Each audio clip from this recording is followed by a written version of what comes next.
아프리카 선교사로 그리고 탐험가로 유명한 데이빗 리빙스톤이라는 분이 계십니다. 이번에 아프리카 지역에서 16년 동안을 사역하는 가운데 영국 정부로부터 초청을 받았습니다. 와서 그동안에 있었던 탐험의 결과 그리고 선교의 결과를 좀 보고해달라고 하는, 그래서 이번에 16년 만에 아프리카에서 다시 영국으로 와서 이제 많은 사람들 앞에 그에 있었었던 모든 시간들을 함께 나누는 가운데 수많은 사람들의 각 박수갈채를 받게 됩니다.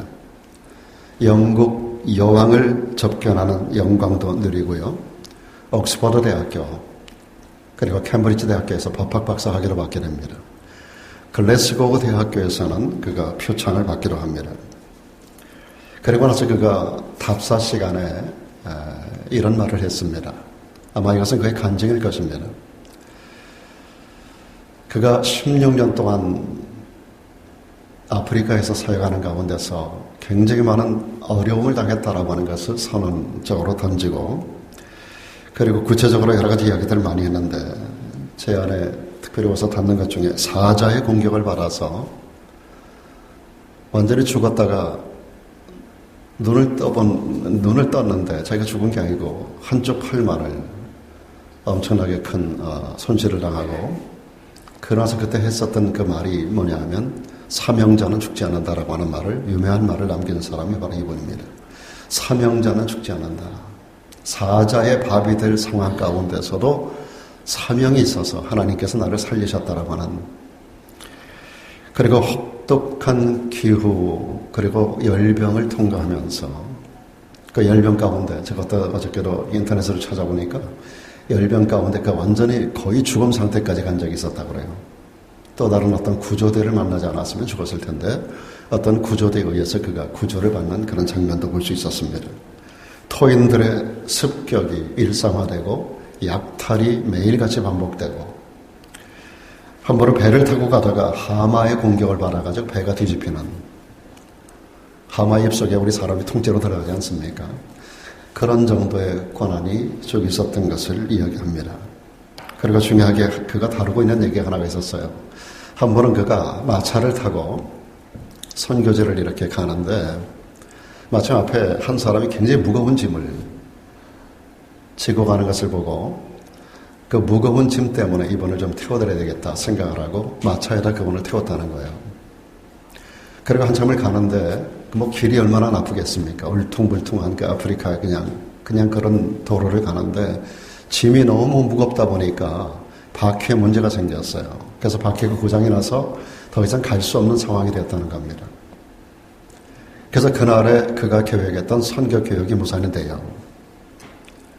그런데 놀라운 사실이, 어떤 사실이 있었는가 하면 바로 그날 그가 거기 도착해서 사역하는 현장에서 비적대들이 등장해가지고 비적대들이 출몰을 해서 60명의 사람을 죽이고 그리고 많은 사람들을 납치해가는 일이 벌어지는 일이 있었다라고 하는 것입니다.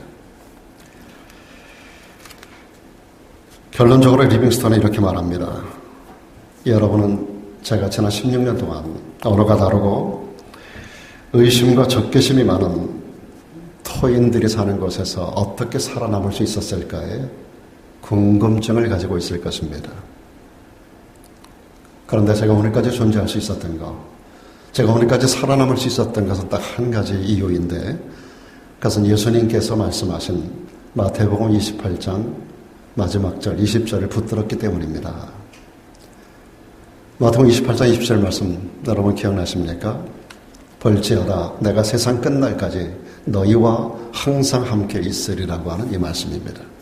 이 말씀을 붙들었고 이 말씀은 또한 주님의 약속이었고, 주님의 약속은 말씀을 뛰어넘어서 실제적으로 나의 생명을 지켜주셨고 오늘까지 인도해 주셨다라고 하는 이런 강정으로 하나님을 찬양하고 하나님께 감사하는 그런 내용으로 간증을 마치게 됩니다.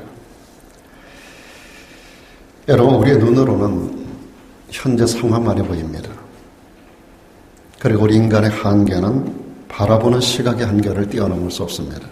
눈에 보이는 대로 주어진 모든 형편을 바라보면서 우리는 우리 자신들을 평가할 수밖에 없습니다. 그래서 이 마차가 고장이 나면 원망할 수 있어요. 불평할 수 있어요. 이 사람을 괜히 태웠다라고 후회할 수도 있어요. 그리고 하나님 왜 오라고 우리가 말할 수 있어요. 지금 제가 하나님의 일을 위해서 가는 이 길에서 제가 이 사람 하나 도와주는 것 때문에 마차가 바퀴가 고장이 나고 하나님께서 맡기신 사명을 제가 오늘 수행하지 못했습니다. 원망 불평할 수 있어요. 그러나 하나님은 우리의 삶의 전후 좌우를 두루신다고 성경은 말하고 있습니다. 그래서 우리 하나님 우리를 돌보시고 가장 복된 길로 우리의 삶을 인도해 가시는 줄로 믿으시길 바랍니다. 오늘 보면 시편 22편을 우리 잠깐 나누기 원합니다. 이 말씀은 다윗의 기록입니다. 말씀을 기록할 당시에 다윗의 모습이 너무나도 고통스러웠습니다. 찰리 커크가 그런 말을 하더라고요. 시편은 다윗의 고난의 역사를 만든 것이다. 고난 가운데 어떻게 그 고난을 탈출할 수 있는가를 가르쳐주는 것이 시편 기록이라고 하는 말을 하는 것을 들었는데요. 여러분 우리가 고난당할 때 시편을 보라는 겁니다. 다윗의 이야기를 보라는 겁니다. 거기에 보면 다윗이 당한 고난보다 더 큰 고난을 당할 만한 사람은 세상에 거의 없는데 다윗이 그 고난을 당할 때마다 어떻게 이 고난을 탈피할 수 있었는지 해결할 수 있었는지 해결할 수가 있었는지 이런 것들을 배우게 될 것이라고 하는 것입니다. 다윗은 사울에 의해서 적어도 10년 이상 동안 쫓기는 인생을 살았습니다. 얼마나 큰 고통 속에서 또 그를 따르는 400명 혹은 600명의 많은 군사들과 그리고 그들에게 속한 식솔들까지 해서 적어도 1000명, 2000명이 넘는 많은 사람들을 거느려야 하고 그들을 먹여야 하는 홀로 도망가기도 바쁜데 그는 사울왕 앞에 섰을 때 벼룩 같은 나라고 그랬습니다. 벼룩 같은 존재. 자기 자신도 벼룩 같은 존재인데 그에게 딸린 1000명 넘는 사람들이 식솔을 거느리면서 10년이 넘는 기간 동안에 도피하는 일은 쉬운 일이 아닙니다. 사울왕은 전 군사를 동원하고 전 국민들에게 공고하고 이 한 사람을 잡으라고 명령합니다. 실제적으로 성경에 보면 사무엘서에 그를 2번이나 고발당하는 사건도 보여집니다. 어디 있다고 소문이 나면 사울왕이 3000명의 군사를 끌고 가서 그를 잡으려고 하고 그를 도망가고 그를 도피하는 쫓고 쫓기는 그런 상황 가운데서 다윗이 기록한 것이 시편 22편의 내용입니다. 그런 초기에 하나님께 무척 오랫동안 기도하면서도 여러분 다윗 하면 떠오르는 것 중에 하나가 기도의 사람 아닙니까? 그런 이런 절망적 상황 속에서 하나님 앞에 수없이 많이 부르짖고 기도했어요. 그런데 초기 상황 가운데 하나님께서 듣지 않으시는 것 같은 거예요. 하나님께서 아주 멀리 계신 것 같고 나와는 전혀 관계없는 것 같은 거예요. 그래서 그가 이런 말을 해요. 내 하나님이여 내 하나님이여 어찌하여 나를 버리십니까? 어찌 나를 멀리하며 나를 돕지 않습니까? 내 신음하는 소리 안 들립니까? 내 하나님이여 내가 낮에도 부르짖고 밤에도 잠잠치 아니하오나 왜 하나님은 나에게 응답이 없는 것입니까? 여러분 다윗의 이 답답한 심정이 여러분에게 전해지기를 바랍니다. 여러분도 이런 답답한 일이 있을 수 있어요. 아무리 기도해도 아무 응답이 없는 것처럼 하나님은 너무나 먼 곳에 계신 것처럼 아니 우리가 믿는 하나님은 어떤 실체도 없는 분인 것처럼 느껴질 때가 있다고요. 분명히 여러분도 그럴 때가 있을 거라고 저는 생각합니다. 그런데 고난 중에 기도하던 다윗은 결국 우리의 믿음의 훌륭한 선배로서의 모습을 그 후반에서 보여주고 있는 걸 봅니다. 고통스러운 현실을 탄식하다가 그는 하나님을 향하여 얼굴을 듭니다.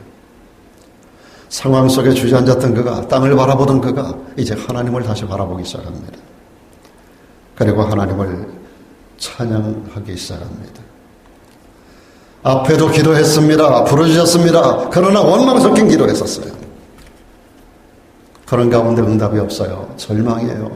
하나님이 안 계신 것 같아요. 내 기도 소리는 공중에 흩어져 없어져 버리는 그러한 것으로 생각이 되었을 때 그는 마음을 바꿔먹었어요. 다시 하나님을 향하여 얼굴을 들고 하나님을 찬양하기 시작합니다. 3절에 이어서 보니까 이스라엘의 찬송 중에 거하시는 주여 주는 거룩하십니다라고 그는 찬양합니다. 이스라엘의 찬송 중에 거하시는 주여, 내가 찬송할 때 찬송 가운데 역사하시는 하나님, 내가 주님을 찬양할 수밖에 없고, 당신은 거룩하지 않습니까? 신실하지 않습니까? 변치 않는 분 아닙니까? 하나님의 거룩하심과 무궁하심을 찬양하고 있습니다. 지금 다윗은 자신이 처해 있는 상황만을 생각하면 답답해서 미칠 것 같은 상황이지만, 그래서 온종일 부르짖고 밤새도록 간구했지만 아무런 응답이 없는 것 같은 현실 속에서 주저앉아 있었던 그가 갑자기 머리를 들고 하나님 앞에 소리를 질러 하나님을 찬양하기 시작하는 겁니다. 저는 절망 중에 감사와 찬송하는 사람들의 이야기를 생각할 때마다 제가 미국에 들어오기 전에 방문했었던 설옥도의 할머니 할아버지들이 생각이 늘 납니다. 오늘 이 주제를 생각하고 이 감사의 시즌을 보내면서 저는 설옥도의 그 할머니 할아버지들에 대한 생각들을 많이 해봤습니다. 1996년 8월 달에 큰 무더운 날에 제가 거기 일주일 동안 집회를 인도하고 봉사대원들과 함께 가서 봉사를 하고 그렇게 하면서 저는 일생에 지울 수 없는 큰 흔적을 가슴에 담았습니다. 저는 평생에 체험했던 것 가운데 가장 큰 복을 거기서 받은 것 같아요. 예수 믿은 이후에. 제가 그분들을 만났던 것은 큰 축복이었었어요. 저는 그들을 통해서 감사를 배웠어요. 그들을 통해서 찬양이 어떤 가운데서 나와야 되는가를 배웠어요. 저는 집회 인도자로 강단에 섰습니다. 은혜 받겠다고 구름대처럼 몰려오는 그곳에 약 920명 정도가 살고 계셨는데 그들의 모습을 저는 잊을 수가 없어요. 이 감사의 계절이 되면. 그분들 얼굴 속에 수심 걱정이 하나도 없어요. 새벽이면 3시부터 집을 나서요. 살고 있는 곳에서 교회당까지 얼마 되지 않는 거리예요. 설옥도 작은 사슴의 섬이라는 의미예요. 섬 자체도 작아요. 거기에 5교회가 있어요. 그 지역에 있는 사람들이 그 지역 가까운 교회로 오는 거예요. 제가 5교회를 순회하면서 설교하는데 새벽에 자동차 헤드라이트 켜고 가면은 사람들이 쫙 흩어집니다. 기어가는 거예요, 기어서. 바닷가에 가면 그 개들, 요만한 개들이 나왔다가 사람이 가거나 빛을 비추면 쫙 도망가잖아요. 그런 것처럼 사람들이 기어서 교회로 오는, 기어서. 제가 그런 말을 여러분에게 가끔 합니다. 기어서라도 교회에 올 수 있으면 교회를 와라. 당장 죽어가는 거 아니면 교회로 와야 된다. 저는 그분들을 잊을 수가 없어요. 아무리 몸이 아프고 아무리 힘들어도 그래 제가 목에 칼을 대고 암 수술을 했을 때도 바로 주의를 지키기 위해서 교회를 갔어요. 그리고 그 다음 주부터 바로 제가 설교를 했어요. 찬양하는 집사님들 많으니까 그분들에게 맡기고 강단에 섰어요. 새벽기도 한 번 안 빠지고 계속 나와서 말씀을 인도했어요. 목을 다 이렇게 잘라내고 붙이고 그리고 저도 제가 왜냐하면 내가 할 수 있을 때 저는 그분들을 생각하면 너무너무 감사한 거예요. 그분들 중에 하나 할머니가 저에게 했었던 말을 저는 잊을 수가 없어요. 자기가 10,000원짜리를 거기에 접어갖고 이만큼 해서 접어갖고 저희 전해주면서 목사님 이건 감사의 표시예요. 제가 한 달에 5만 원을 받습니다. 5만 원을 정부로부터 받는데 그중에 12조를 저에게 드리겠다는 거예요. 제 손에 꼬깃꼬깃 접어서 주는 그것을 제가 어떻게 받을 수 있겠어요. 할머니 원망스럽지 않으세요? 이곳에 계신 게 그랬더니 목사님 그렇게 생각지 마세요. 우리 너무너무 감사합니다. 그런 얘기해요. 제가 18살 때 문둥병 걸려서 이곳에 들어왔는데 제가 이 섬에 들어오지 않았다면 제가 예수를 믿었겠습니까? 제가 예수 안 믿었으면 천국에 못 갈 텐데 이곳에 잠깐 지나가는 좀 전에 우리 찬송 불렀잖아요. 잠깐이에요. 푸른 말하고 꽃은 시들어요. 내일이면 이 찬란한 꽃도 다 버려야 돼요. 저는 토요일마다 여기 미라자면 늘 와서 한 서너 시간, 너댓 시간씩 수고하고 애쓰는 모습을 보면서 참 귀한 손길이다 생각이 되는데 그 꽃이 또 한 주간이면 또 시들어버릴 텐데 안타까움도 있어요. 풀은 마르고 꽃은 시들고 이 할머니 얘기예요. 잠깐이라는 거예요. 이 세상은. 잠깐. 자기 거기에 들어온 지 그때 50년이 됐대요. 그러니까 그때 그분이 68세였었던 것 같아요. 그러면서 하시는 말씀이 잠깐 지나가는 세상 이곳에 있지만 그러나 여기서 내가 하나님을 믿었고 여기서 내가 천국의 소망을 갖고 살았는데 천국에 영생하는 자리에 들어갈 텐데 내가 여기 안 돌았다면 무슨 믿었겠냐는 거예요. 사랑하는 여러분, 우리가 어떤 환경에 처해 있어도 바로 거기에서 우리 하나님을 바라보게 되면 하나님의 위로가 여러분을 감싸게 될 것입니다. 그래서 감사할 수 있고요. 하나님의 역사하시는 손을 여러분들이 반드시 체험하게 될 줄로 믿습니다. 다윗은 지금 고난 중이었어요. 절망 가운데 있었어요. 그런 가운데도 그는 하나님을 바라보면서 하나님 앞에 감사로 마음을 전향시켰어요. 하나님을 찬양하기로 작정을 했어요. 그럴 때 하나님의 기적이 그를 이끌었습니다. 언젠가는 말씀드린 대로 요한계시록에 보면 2장과 3장에 7 수아시아 7교회가 나와요. 그중에 서머나 교회를 감독했던 감독 누구죠? 폴리캅이라는 분. 제가 그곳을 방문했다가 참 많은 은혜를 받았어요. 그 서머나 교회가 지금도 세워져 있는데 천장에 보면 벽화가 그래요.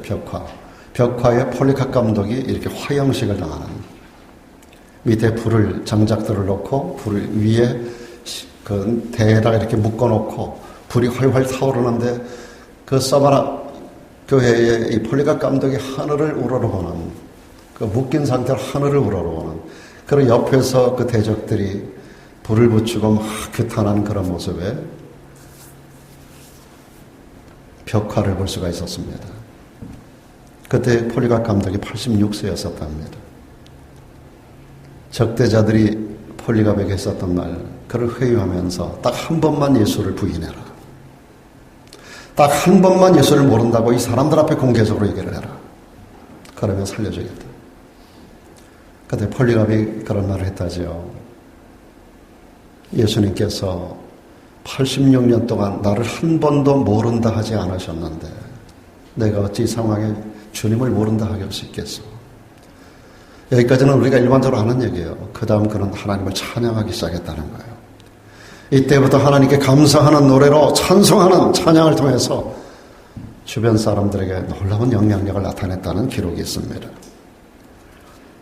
여러분, 사도 바울 잘 아시죠? 복음을 전하다가 억울한 매를 얼마나 많이 맞아요.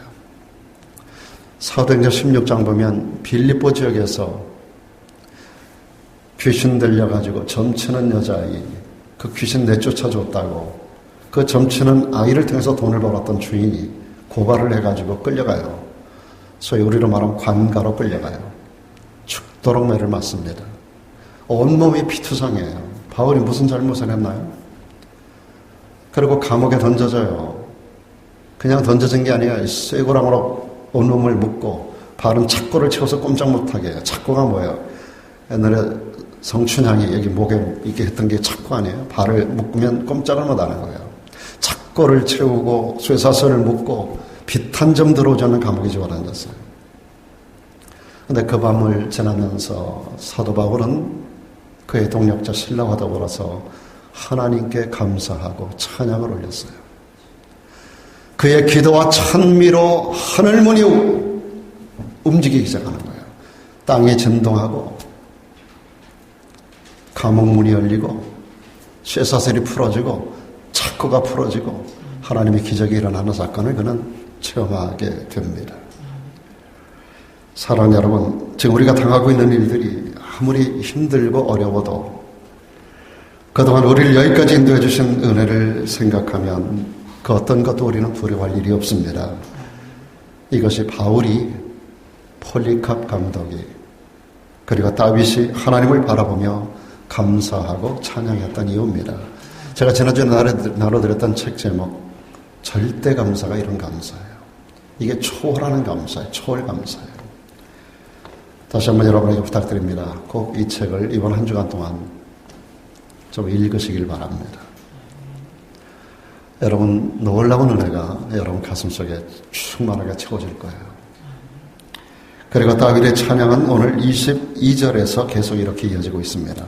내가 주의 이름을 형제에게 선포하고 회중에서 주를 찬송하리이다. 여러분 이 말은 굉장히 중요한 이야기입니다. 그는 지난날 나를 구원하시고 그리고 오늘 여기까지 인도하신 그 주님, 오늘 내가 주어진 삶의 현장은 절망이지만 내 미래 역사를 지난날에 여기까지 인도하신 하나님께서 영광스럽게 이끌어 가시고 이 어려운 환경을 극복하게 하실 것에 대한 확신을 가지고 그는 형제들에게 선포하고 있는 겁니다. 하나님에겐 감사하고 찬송하는 것으로 끝나는 게 아니라 사람들에게 선포하는 거예요. 그리고 회중들에서 거기서 주님을 찬양하는 거예요. 이거 놀라운 믿음의 반전입니다. 그는 절망했습니다. 하나님이 어찌하여 나를 버리십니까? 어찌하여 나의 기도를 듣지 않습니까? 여러분 1절 2절에서 보았잖아요. 똑같은 시편 22장입니다. 그 가운데서 오늘 22절에서 하는 말씀이에요. 내가 하나님 앞에 찬양하고 여기까지 인도하신 하나님, 그리고 오늘 나와 함께 하신 하나님, 그리고 나의 미래 경영 가운데 형통케 하실 그 하나님, 그 하나님을 내가 믿고 감사하고 찬양하는 것에서 한 걸음 돌아가 이 하나님을 형제들에게 선포하고 많은 사람 앞에서 하나님을 찬양하리이다. 여러분 지금 이 상황이 변화된 게 아니에요. 상황은 여전히 절망이에요. 그의 상황은 여전히 고통이에요. 여전히 해안할 길이 없어요. 국가 최고 권력자가 모든 백성들에게 방을 붙여 다윗 이놈 나타나는 것이 있으면 나에게 보고해라. 보고가 들어갈 때마다 3,000명의 군사를 풀어요. 그가 친히 나와요. 오죽하면 다윗이 숨어 들어가서 사울 앞에 나중에 소리 쳤겠습니까? 이 벼룩 같은 나를 쫓나니까 이 왕이시요. 그가 그러한 절망적 상황 가운데서도 형제들에게 그리고 많은 사람들 앞에서 구원의 하나님을 선포하고 하나님을 찬양하는 이 모습을 상상을 해보십시오. 사람들이 미쳤다고 얘기했을 수 있어요. 다윗 미친 거 아니야? 제가 지난주간에도 말씀드렸죠. 미쳤거나 믿음이 좋거나 둘 중에 하나예요. 그러나 미쳐서가 아니라 참된 믿음이 바로 이런 것인 줄로 믿습니다. 이것이 구원의 은혜를 진정으로 깨달은 사람의 기쁨이고 노래이며 간증인 것입니다. 우리가 현실적으로 어려운 가운데 있더라도 지난날 나를 십자가상에서 구원하신 예수 그리스도의 그 구원의 은혜, 이게 본질적인 구원의 은혜 아닙니까? 이게 본질적인 은혜의 시작 아닙니까? 이게 본질적인 감사의 출발점 아닙니까? 우리가 지난주에 함께 나눴잖아요. 이런 본질적인 감사가 베이스가 돼서 그 위에서 우리는 하나님 앞에 진정으로 감사하고 찬양할 수가 있는 것이죠. 그래서 우리는 사람들에게도 공개적으로 그 하나님의 은혜를 감사한다 말하고 찬양으로 사람들에게 간증을 할 수 있는 것입니다. 우리가 지금까지 인생을 살아오면서 우리 삶 속에 베풀어 주셨던 그 주님의 은혜를 생각하면서 여러분 만입인에게 있어도 그 입 다 가지고 하나님의 은혜를 어찌나 감사하고 찬양할 수 있겠습니까? 여러분 우리 입이 10,000개가 있어도 그 하나님이 내게 베푸신 은혜를 다 감사할 수 없는 거예요. 여러분 대개는 저도 그랬습니다만 미신과 우상을 섬겼던 우리 지난날이 있었지 않습니까? 온갖 죄와 허물로 죽을 수밖에 없었던 저와 여러분 아니었습니까? 그런 우리를 멸망에서 빼어내서 천국으로 인도해 가시는 그 주님, 우리가 예수님을 믿고 하나님의 자녀되는 권세를 얻어요. 요한복음 1장에서 그러잖아요. 예수를 믿으면 하나님의 자녀되는 권세를 얻는다 그랬지 않습니까? 그리고 거룩한 은혜 속에 살아가게 하시니 우리가 얼마나 감사합니까? 여러분 시편 33편 12절에서 빼낸다는 개념을 이렇게 말하고 있습니다. 여호와로 자기 하나님을 삼은 나라 곧 이 하나님의 기업으로 빼신 바 된 백성이에요. 하나님의 기업은 천국을 상속하는 겁니다. 여러분 천국을 상속받는 자로 빼낸 자인 줄로 믿으시기 바랍니다.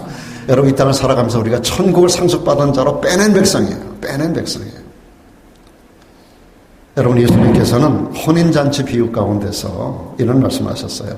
청함을 입은 자는 많다. 그러나 택함을 입은 자는 적다 그랬어요. 택함을 입은 자는 빼낸 자예요. 우리 주님은 만민을 향하여 복음을 전하셨어요. 너희는 가서 모든 사람, 만민을 향하여, 모든 백성을 향하여 복음을 전하라고 말씀하십니다. 이 복음 예루살렘에서 유대로 사마리아 땅끝까지 이르러 내 증인되라고 말씀하시며, 때를 어떤지 못 어떤지 항상 증거하라고, 전파하라고 말씀하시고 만민에게 복음을 전하라고 그러셨어요. 그런데 여러분, 그 모든 사람이 초청을 받은 거예요. 근데 택함을 받은 자는 없다 그랬어요. 그런데 여러분이 이 자리에 오신 줄 믿습니다. 택함을 받은 자는 적습니다. 만민을 향하여 복음이 전해졌어요. 그러나 택함 받은 자는 심히 적은 거예요. 저는 이 말씀이 너무너무 제 가슴에 와서 사무쳐요. 뭐 기독교 신자, 천주교 신자 다 해가지고 뭐 20몇 억이다, 30몇 억이다 이런 말들이 통계치는 있지만 그들이 다 택함 받은 자가 아니잖아요. 본 어게인 크리스천들만이 택함 받은 자예요. 자리에 있는 거예요. 본 어게인 크리스천은 1억이 안 된다는 거 아니에요. 선교학자들은 이거 농성으로 말합니다. 전 세계를 선교하고 다니고 수많은 교회들, 수많은 사람들을 만나고 다녀봐도 본 어게인 크리스천이 찾기가 어렵다는 거예요. 여러분, 82억에서 1억이 구원받는다면 그 중에 여러분이 있다면 이게 얼마나 놀라운 일이에요. 정말로 큰 축복입니다.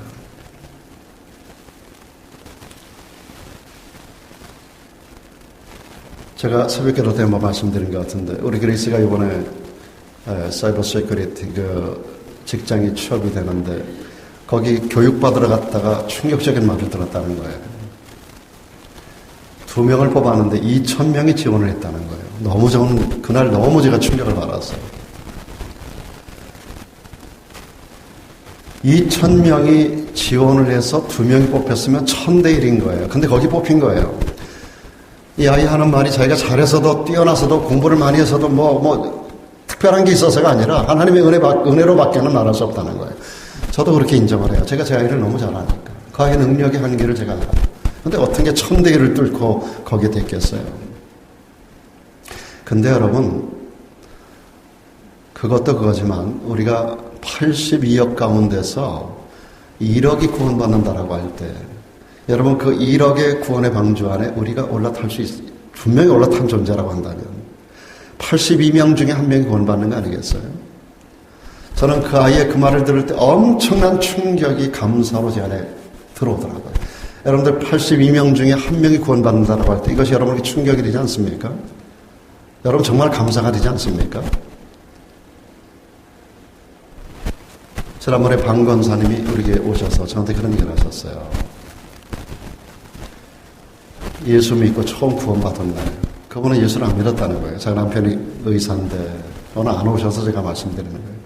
의사인데 이분을 전도하기 위해서 남편이 했었고 그런 가운데서 예수님을 믿게 되셨는데 예수님을 믿었던 그날 다음날 아침에 딱 나갔는데 세상이 달라 보이더라는 거예요. 나무는 똑같은 나무인데 나무가 다르고 공기는 똑같은 공기인데 내게 호흡되어지는 공기가 다르고 사람은 똑같은 사람을 만나는데 사람들이 다 새롭게 보이고 세상이 달라 보인다는 거예요. 여러분 우리가 안경을 쓰면 안경을 쓰고 이 안경을 통해서 보여지는 세상이 안경 쓰기 전의 세상과는 다른 거예요.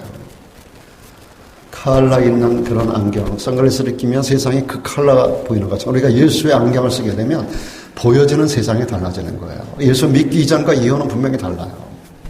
여러분들이 진정한 구원의 은혜가 가슴에 사무친다면 예수 안경을 쓰게 되고 그 안경을 쓰면 내가 보는 세상이 달라지는 거예요.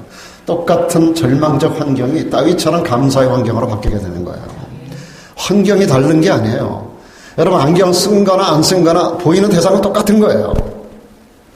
근데 안경을 쓰면 달라지는 거예요. 보여지는 게.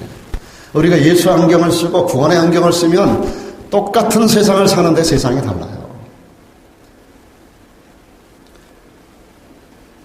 여러분이 진정 주님의 구원의 은혜가 여러분들 안에 사무치게 들어와 감사로 자리를 잡는다면 다윗처럼 감사하고 찬양할 수 있어요. 그런 절망했잖아요. 근데 구원의 안경을 다시 쓰고 보니까 그 절망적 환경이 감사의 환경으로, 찬송의 환경으로 바뀌는 거예요.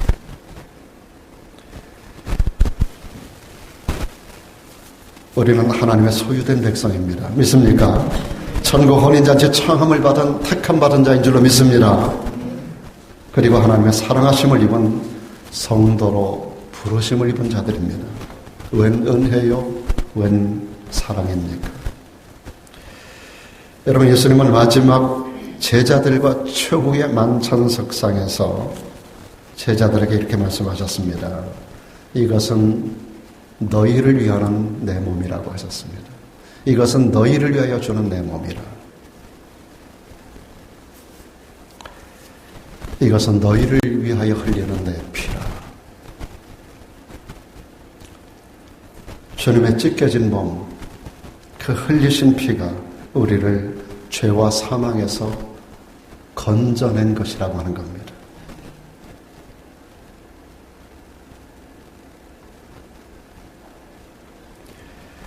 여러분, 찬송가 작사 가운데서, 작사자 가운데서 아이작 와츠라고 하는 분이 있습니다. 그분이 주님의 피를 흘려주시고 고난받으시고 자기 죄를 구원하심에 감사하면서 찬송가를 썼어요. 늘 울어도 눈물로도 못 갚을 은혜요 사랑이라고 그걸 고백해요. 늘 울어도 눈물로도 갚을 수 없는 사랑. 다윗의 노래는 23절에 계속됩니다. 여호와를 두려워하는 너희여 그를 찬송할지어다.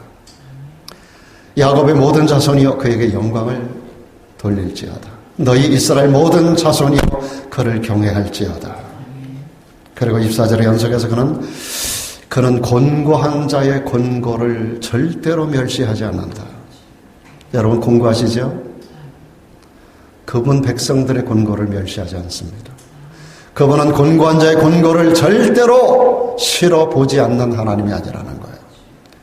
그 얼굴을 저에게 절대로 숨기지 않는다는 거예요. 그리고 부르짖을 때 응답하신다는 거예요. 하나님은 고통받는 당신의 자녀들의 고통을 절대로 가볍게 여기지 않으신다는 겁니다. 하나님의 백성들이 고난당하고 부르짖는 것을 외면하지 않는다는 거예요. 이 말씀은 고난 중에 다윗이 체험하였던 다윗의 간증문입니다. 간증이에요. 다윗이 이 시를 처음 쓸 때는 말씀드린 대로 답답하여 죽을 지경이었어요. 그런데 어느덧 그 얼굴은 하나님을 향하여 들렸고 그 입술에는 원망 대신 찬송과 감사가 올려졌고 그래서 그는 힘을 얻었습니다. 그래서 과거에 받았던 은혜들을 기억하고 감사하는 중에 다시 하나님 앞에 감사로 나아가기를 작정하고 그 영적 자세를 재정립한 다음 형제들에게 선포하고 많은 사람 앞에서, 회중 앞에서 그는 하나님을 찬양하는 것입니다. 오늘 저도 여러분도 그렇게 절망적 환경이라도 감사로 재정립하고 하나님을 찬양할 뿐 아니라 사람들 앞에서 그것을 말할 수 있고 선포할 수 있고 찬송할 수 있는 여러분 되기를 축원합니다. 이제 다윗이 마지막 26절의 중간 부분에서 그가 부른 노래를 한번 들어보십시오. 여호와를 찾는 자는 그를 찬송할 것이라.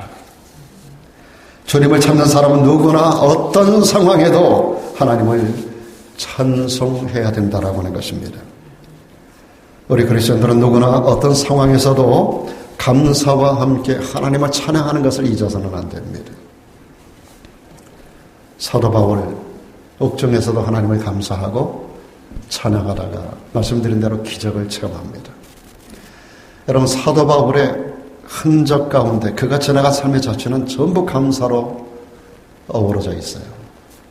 여러분, 사도 바울의 흔적은 육신적으로, 환경적으로, 인간적으로, 육체적으로 엄청난 고난이었어요.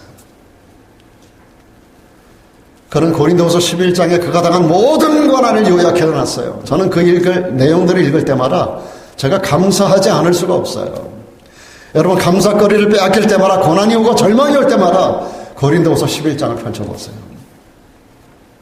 이런 사람, 이런 상황 속에서도 감사했다면 나의 고난은 아무것도 아니야. 우리는 감사할 수밖에 없어. 절로 감사하는 사람이 될 수 있습니다. 그런 가운데서 사도 바울은 우리들에게 끊임없이 하는 말입니다. 내가 너에게 이르노니 뭐하라? 항상 기뻐하라. 내가 다시 말하노니 기뻐하라. 항상 기뻐하라. 쉬지 말고 기도하라. 범사에 감사하라. 이는 그리스도 예수 안에서 너희를 향하신 하나님의 뜻이라고 그랬어요. 여러분 그리스도 예수 안에 사십니까? 그리스도 예수 안에 머무르길 원하십니까? 그럼 여러분을 향한 뜻이 뭐예요? 항상 기뻐하고 쉬지 않고 기도하고 범사에 감사하는 것입니다. 이는 그리스도 예수 안에 있는 너희들에게 향하신 하나님의 뜻이라고 바울이 분명히 말씀하고 있는 거예요. 찬양은 뭡니까? 하나님을 바라보는 것입니다. 찬양이 뭡니까? 우리를 권하신 하나님을 노래하는 겁니다. 찬양이 뭡니까? 장래 위대한 일을 행하실 하나님을 기대하는 것입니다. 그리고 주님의 높고 위대하심을 노래하는 겁니다. 하나님 우리의 찬양 중에 영으로 임재하시고 영광을 받으시고 영광을 받으신 이때로부터 하늘문을 여시고 하나님의 손으로 기적을 베푸시는 하나님인 줄로 믿습니다. 우리 찬양이 올려지고 하나님 영광을 받으시면 하늘문이 열립니다. 그래서 하나님의 능력의 손이 내려와요. 우리를 덮어요. 기적으로 우리를 감싸고 이끌어 가십니다. 이 영적 원리를 여러분이 반드시 기억하셔야 돼요. 찬양은 하늘문을 여는 능력이에요. 하늘문을 여는 키가 바로 찬양이에요. 찬양은 반드시 감사가 내재가 돼요. 그러므로 찬양하는 사람마다 하나님을 만나게 되고요. 찬양 중에 마귀는 떠나가게 됩니다. 그리고 문제가 해결됩니다. 그리고 찬양 가운데 새롭게 은혜로 다가오시는 하나님을 체험할 수가 있습니다. 은혜와 축복은 그리고 승리는 하나님의 손 안에 있습니다. 그리고 이 손을 움직일 수 있는 것이 우리의 감사와 찬양입니다. 은혜와 축복과 승리가 하나님의 손 안에 있음을 믿으시기 바랍니다. 이 손을 움직이는 것은 여러분의 찬양, 여러분의 감사인 줄로 믿습니다. 기도하겠습니다.